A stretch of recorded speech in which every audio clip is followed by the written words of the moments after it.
Tired of everyone telling you to find your passion, but no one telling you how? Welcome to the Korean Connection, and I'm your host, Korean, an attorney with a passion for empowering others to use their many talents and skills towards a path of self-discovery and alignment.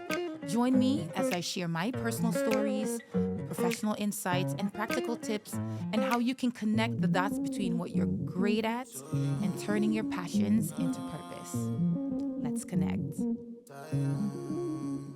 Push it to the left, make it go no more. Make it like no, I'm coming back home. I'm trying to roll all my you. I'ma be the greatest, write my name in the stone. Write my name in the stone. Yeah, I'm coming back home. Yeah, I'm coming back home. Write my name in the stone. Cause I'm coming back home. Cause I'm coming back home. Hi, everyone, and welcome back to the Korean Connection. Today's episode of the Korean Connection, we're going to be talking about loving through divorce. And in order to talk about this subject, I brought on a friend of mine, Jocelyn Dawes, who's here to kind of take us through her journey of loving through divorce. But Jocelyn, before we dive right into that, I'm just going to have her kind of tell you a little bit about herself. She's a registered nurse, recently took on a position more on the IT side of nursing. So I'm just going to have her kind of tell us what that means. Sure. So, hi. Yes, I've been a nurse, a registered nurse for the last 30 years. I've worked in several layers of leadership, but now I'm in IT. And what that means is I use my nursing knowledge and background and just clinical work as a whole to work with hospital presidents, service line leaders to institute or be a part of their strategic plan for their hospitals or the healthcare system in general. We have a health plan. And we also have just hospitals. We have about 13 hospitals that we work with. And so very busy from an IT perspective. And that's what I do. Yeah. I'm enjoying it. But more important than what Jocelyn does, it's about who Jocelyn is that brought her on the show today. And Jocelyn and I have a friend in common. Mm-hmm. And one of the things that she always tells me about that reminds her of you through me is our ability to just love. Like we just love, yes. Right? And I love that. I'm a lover girl. Mm-hmm. But you may have taken it a little further than I think I can take love. Mm-hmm. And, our topic is loving through divorce. Mm-hmm. So you were once married. Yes. And now you are no longer married. Mm-hmm. And that journey of your marriage and having to love through divorce, I think is a very inspiring story that I think our audience can learn from. But more important than that, I think it really showcases your strength. And I want the audience to kind of get to see not just someone who just loves, but someone who has the strength and the courage to love through the hard times, even through the act of getting a physical divorce. So talk to us about this. First, tell us a little bit about, you don't have to go through the whole thing about your marriage, but certainly talk about just the circumstances that, that was your divorce. Right. So I'll start from the very beginning, but try to make it as quick as possible. My husband and I grew up together actually in church. And we knew each other's families. Well, at least you think you know everyone's family and just how they're brought up because of what you see. And so it was kind of a quick engagement. Yeah. Because we felt that we knew each other. And so it was like... Did religion play a big part in that? Absolutely. Yes. I was very fond of his mother and the family. I knew they were a family type.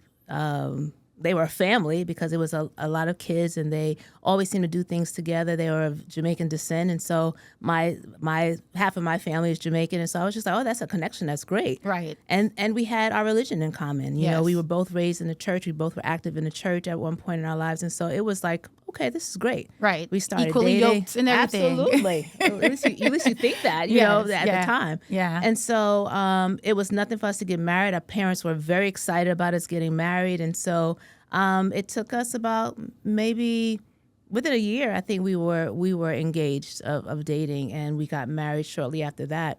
And I would say marriage was great as far as, just getting to learn each other. I mean, we had our differences of finances and those kind of things, but you kind of live through that and you kind of learn through that.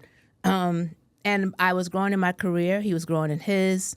And so at some point, maybe a couple of years in, you start to see differences of future and how we do things and how you set goals and how you ensure that those goals are met. When real life kicks in. Real life kicks in, and the honeymoon is shortly lived. Right. And you find out that, we didn't have so much in common. Right. Or the way that I go about life is not the same. Right. Our finances are really not in order because now that we're at this place, this is how we're moving. And you start to notice things and you say, okay, this is a little different. Yes. And so you're thinking, at the time I'm thinking, I'm going to pray this thing through. Right. But it has to be both of you praying things through. And so as much as I thought that was a major part of making marriages work, that not so much for my husband at the time. And so fast forward, we were together. We had 2 kids, beautiful kids. I have a 13-year-old and a 20-year-old now. And we moved out of state. We moved from New York to Virginia.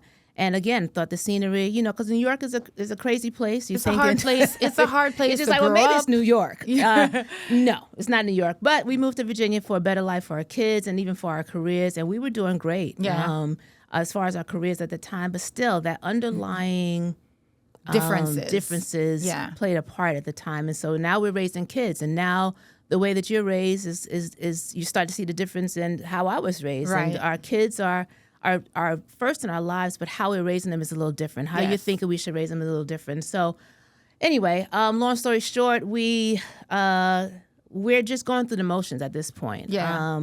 I would say that I was hoping that we were both faithful parties in our marriage, and unfortunately that wasn't the case. And you start working through some of those things, and again, we're both faithful believers. What year would you say in? Did it start to really crumble of the marriage? So I was married 17 years. I want to say probably the last 7.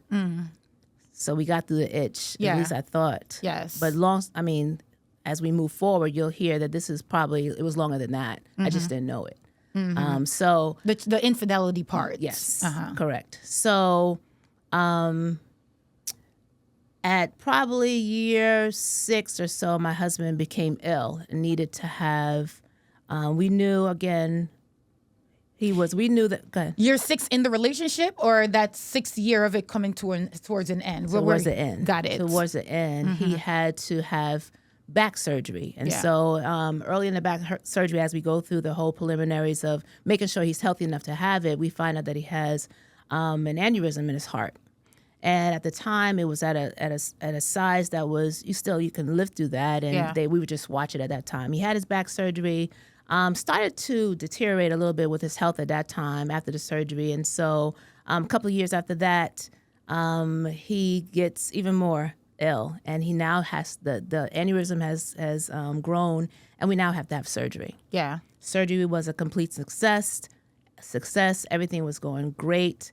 But at that time, we were really not together as a mindset. We already knew, or I already knew that something just wasn't right with us. And so I was contemplating divorce at that time, but my husband was sick. Right. So did you start contemplating divorce prior to him getting sick? Absolutely. Yeah. Absolutely. And so when he got sick, like what did that really, like, how did that play on your mind, right?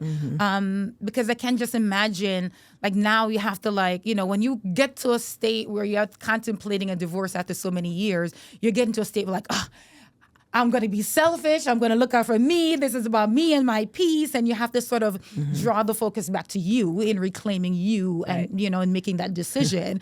So now when he's now sick, how do you make that transition from coming from a place of me to now being considerate? Well, I would say for me, it was saving face as a very faith-filled person. Yeah. I had to take care of this man through thick and thin. Yeah. Through sickness and in health, and I took that very serious. Yeah. Secondarily, I had 2 kids. I had 2 women, 2 girls that I was raising into women. Yeah. And so I needed to teach them how to be strong women. Yes. What we find strong means that sometimes you got to stick by things that you don't necessarily believe in or feel that love for. Yeah. And so for me, and I was a nurse, I always say I'm a nurse. I'm a nurse first. Yeah. And to see someone in the bed sick, my first thought is to take care of them, no matter who they are. Right. And so at the time that he's sick, I'm working at this point. I'm making sure that the doctors are doing what they need to do. Right. You're in work mode. I'm in work mode. I'm taking care because it has to be perfectly done. Yes. And so I'm not thinking about anything else at the time. And so we set him up for surgery. He's fine. Like I said, he went through his surgery fine. Yeah. I was out of town. How long was that process, by the way, by the time he got sick to the point where he actually had surgery? Like it was about 2 or 3 years. Okay. After the back surgery, about 2 or 3 years. So during that 2 or 3 years, even while you know that this relationship essentially is over. I'm going through the motions. Yeah. And so, like, what does that mean for you? Like, you're going through the motions. Like, what does that mean for you? I know that he's not 100% there. Yeah. I know, first of all, he had a career. He's a chef. And so at the time, he was hiding things behind the work. And so what I mean by that, he was working a lot. He was doing all kinds of, he had his own business and he was working a lot, not knowing that some of that work was also play. Right. And so I'm thinking, okay, he's doing great at work, but something is a disconnect. We're not connected at all. Right. We're just going through the motions of raising kids, making sure they have the money to get into school and all that. And just making sure his career was where it needed to be. Yes. So he was focused on that. Yeah. And so wasn't focused on building our relationship or anything like that. Yeah. And so at that time, I was just like, ugh. Something this is not what marriage is. Right, and it doesn't feel good. You don't feel that sense of connection. Yeah. I didn't feel the love. I didn't feel that excitement of our marriage. We didn't go out on dates. We didn't do any of that. We traveled, but that was it. And even while helping him through this very traumatic thing, right? When your health is failing, it really, it forces you to kind of come to a pause, right? And you would think that in that moment, you would recognize, wow, the things that are most precious to me and the people who are most precious to me. Were you feeling that during that period of time that you were providing care? No, I was doing what I had to do. Yeah. But was there any sense of appreciation on his part? No, because I was doing what I needed to do as a wife. Yeah. I was taking care of him, which was my job. And that's how he viewed it as well? That's how I felt. Yeah. He may not have viewed it that way, but that's how I felt. Yeah. Yeah. But was he kind during those periods of time? Was he appreciative? Was he grateful? Verbally saying that to me, no. I wouldn't say that. It's just like, when you say I love you to a person, you don't have to always say it for them to feel it. Yes. So I think that's in his own way. He thought that's what, by providing for the family, by, taking care of the kids, doing things with the kids, and just being that husband and words was enough. Yeah. And were you looking for gratitude at all from him? We're always looking for gratitude. We're always looking for a thank you. Right, a thank you. A thank you. Right. Or I appreciate you doing this for me. I know we're not at the best. Something. Yes. You're always looking for that. Right. And so this, eventually he had to have surgery. And then take us through that. So he had the first surgery. So he had 2 surgeries. The first surgery was fine, went well. He was recuperating at home. And then it was 9 months later, I want to say, I was away on business for work, and I got a call from one of the cardiologists that I work with, but also his cardiologist, to say, something is going on. We have to take him into surgery. Flew home. They were in surgery. Actually, everything that they had worked on failed. So he had grafts and all kind of things put in his heart, and everything got infected. And so they had to redo everything. Very, very risky surgery. He was in surgery, I believe, for about 10 hours. Wow. And really and truly, he probably should have never made it. Based on what I saw, what I read, he probably shouldn't have made it, but he did. Yeah. And so from there, it was a downhill from there. The recovery was wicked. Right. It left him paralyzed from his waist down. Wow. And so, of course, now for me, that was, again, work mode. I got to get him to his best, whatever that means, or whatever that looks like. Yes. Because initially, we never thought paralyzed from that. I mean, we also think you're going to come out of that. Yeah.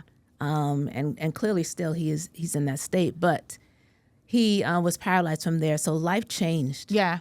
Now we kind of glossed over this about, a little bit, but you talked about the infidelity. How did you find out about the infidelity, and at what period during this whole recovery process of you trying to provide him care did you find it out? I mean, you always have hunches, and I always say it was divine intervention during the early parts of the years that I would just find things, little cute clues here and there, telephone messages or whatever, and I would confront him, and it was never understanding what happened. It was never to an extent to cause us to just break up. It was just like, I'll just stop talking, or that kind of thing. Right.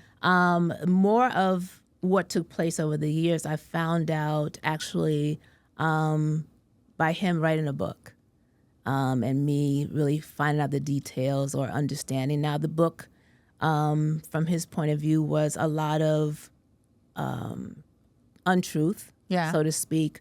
But there was some truth in it. And so I kind of took it as is, because it's not coincidental of the times that we were talking about. Yeah. And so I took that and said, okay, we're really further than where I thought. And so from there, I just knew it was time. Yeah. It was time. So he writes this a tell-all book, essentially? Pretty much. Like while he's sick. No, while he's sick, Yeah, he writes a tell-all book, and in this book is when you really find out all the truths of what he was doing that you were unaware of. Well, yes. Right. And so many words, yes, the truths that he was doing. Yeah. And you're finding this out with everyone else. No, the book never went out. Oh, it never got published. Mm-hmm. Never got published. Okay. At least you weren't finding out with the world. But nonetheless, you were finding out in a way.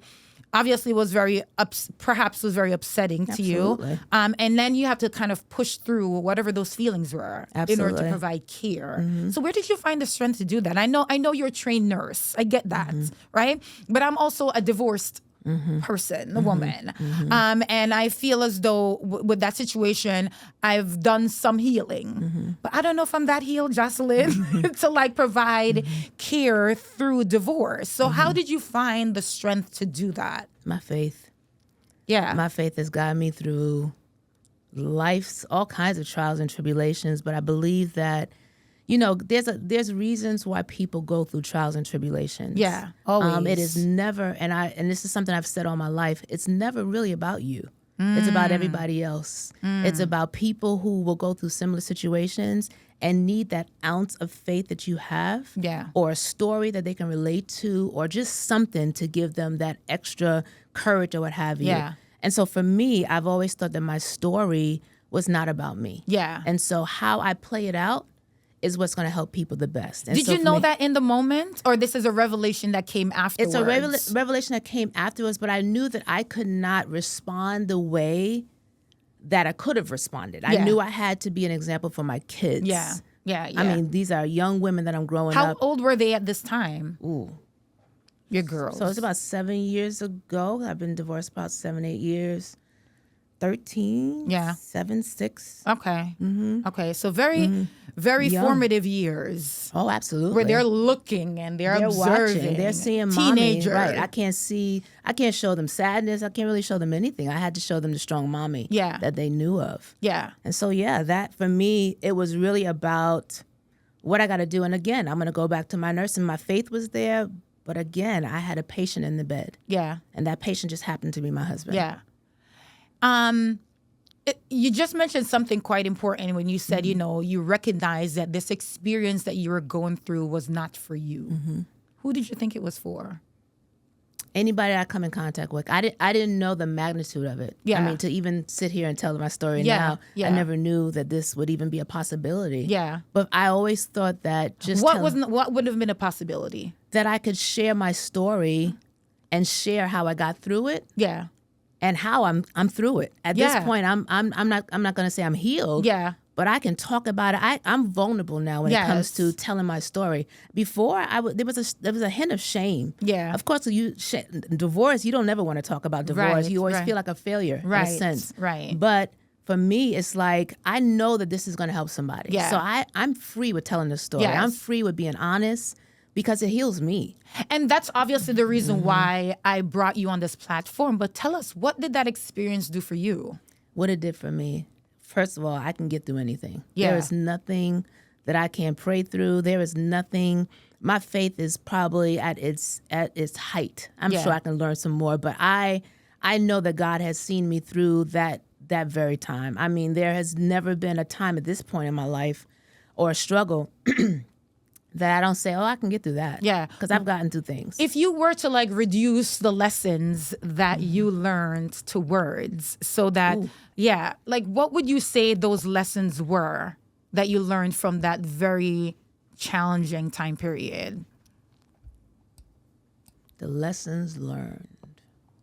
Are you talking about marriage? Well, expound a little bit in on whatever that. context, but for you, like it was a transformative experience, I'm sure, to kind of now be sitting on the other side of it. Right. So now that you're on this side of it, like what sort of lessons? You did mention one, right? Okay. That you can get through anything. Correct. But if you were to sort of reduce it to words to say, a few more bullet points. Okay. Yeah. So what would you say? You touched on something early on, and that was you love love. Mm-hmm. I love love. Yeah. And so for me, understanding that love and love does not mean be blind to love. To really give yourself an opportunity to learn someone. Could I say that I probably wouldn't have gotten married if I would have dated a little longer? I might be able to say that. But I was so happy with love. I was so in awe of, whoa, this is going to be great. I know him because that's what I felt. I know this man because I grew up with him. And I was so infatuated with the thought of just saying this is love. Yeah. You just feel like everything will just work itself out. It'll work itself out. Yeah. It'll work itself out. And we now know that sitting here today that things Not aren't the working case. themselves out. You Time. have to have those hard conversations Absolutely. and really get to the bottom of where people's belief systems and not only just listen to what they say, but in Watch practice, them. what is it? What did they do? How did they manage your finances? Are they going to, they want their children in church, but are they going to church, right? Absolutely. I say time is your best friend. Some of the Yes. advice I give my daughter now who's 20 is you got to see them through a couple of seasons. Totally. You got to see how when they get mad. Yes. Not just mad, no, mad. This is, you got to see them interact with their family, their mothers. As a man, you got to know what the relationship is with a mother. Right. It's all of the above that the lessons I've learned. Yes. Your time is your best friend. Yes. And in terms of loving through divorce, what message do you have for women who are currently going through divorce and trying to find the strength to even just be civil, right? Not talking about providing you medical care, right? Because I don't know. Right, just kind of taking myself through where I was during that very dark period of my life. I probably said some very hurtful things I regret to this day, and perhaps even in front of my children, in those moments. Oh, yeah. So for you to have the wherewithal in that moment to know, no, I'm not going to do that because I have these two young women that are growing up looking at me as I maneuver this situation, and also kind of keeping in mind, like, your core is love. What would you tell to a woman who's going through divorce that's trying to find that strength, girl? Right. Like, You can't match energies. And what I mean by that is, for me, I have always said throughout my whole divorce, I don't want to miss my blessing. I don't want to respond to something that's going to make me miss my blessing. So I'm going to rise above. I'm going to go high. And I'm going to do what I have to do to be an example for my kids, but also to set me free. Yeah. And so even for right now, I still cook for him. I take my kids to go and see him. If he'll call me now and say, Jocelyn, I need some money, I'll give it to him. We have a better relationship now than we've had in the past. Yeah. Although I still feel how I feel. Right. I still feel betrayed and I still feel hurt. I'm at a point that I can still bypass that part and know that what I'm doing is because it's the right thing to do. Yeah. And I have set that example to my kids. Yeah.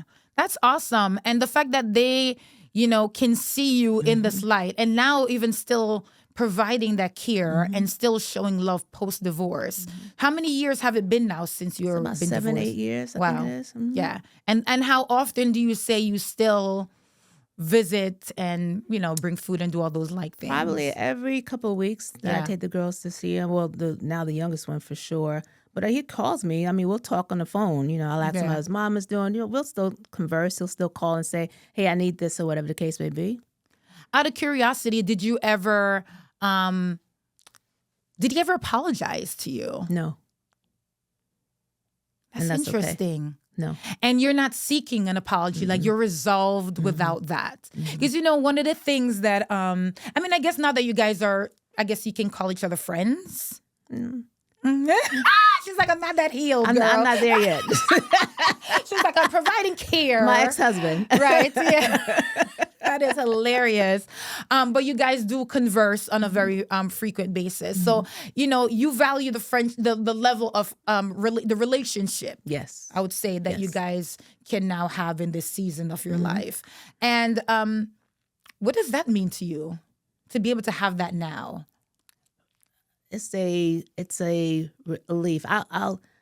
I feel as though I've done my part. Yeah. And still doing my part, and I can relax. It's a sense of relief. Yeah. I feel my conscience is clear.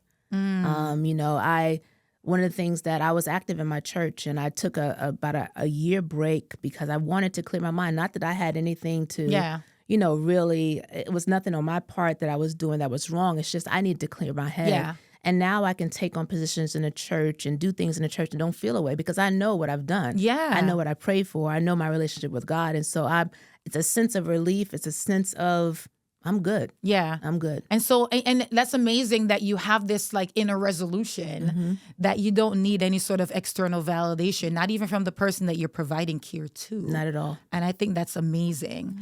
Thank you so very much. I think it's so important for us as women, and even for me as I sit here, about 7 years too, post-divorce. Okay. As I sit here and just sort of think about staying true to the core of who you are, right? When the core of who you are, Jocelyn, is coming from a place of love, and you stay constant and focused on that, it comes through your work. And you were able to find the courage and the strength in just doing something that was a blessing. That was such a blessing now that I'm thinking about it, right? Because I was literally about to ask you before we wrap up, like you mentioned that, you didn't want to block your blessing. God allowed you through your job, through your passion, through what is it that you do, to be able to like kind of enter robotic mode and kind of took the emotions out of it that you perhaps would not have the capacity at that time to handle if you didn't know how to care for this man by the skills that you just that you had through way of being girl. Right? Absolutely. Like you would not have been able to be in a space to do what needed to be done. Not and that would be to care for that man. And God blessed you with that. That's right. And through having that sort of, I guess I want to say robotic, default mode that you were able to enter during that time, you're not only able to bless him, but, you're now able to see your blessings on the back end. Oh, yeah. And I think that's so powerful. So I think that's a great message for us to learn. Don't block your blessings, guys. Get your blessings. Always operate from a space of love, which I love. And thank you so very much, Jocelyn, for coming on our show and sharing this very empowering message. And I hope that you guys find the gem in allowing love to sort of be the master of your decisions. And I think you always fall on the right side of the tracks. Thank you so very much. And see you next time on The Korean Connection. Let's connect. Thank you guys for connecting with me today. Don't forget to follow, like, and subscribe to my channel, The Korean Connection. To connect with me, you can email me at thekoreanconnection@gmail.com. And don't forget that sometimes your passion whispers before it roars. And if you're listening closely, the next episode might be where it gets louder. Let's connect. Push it to the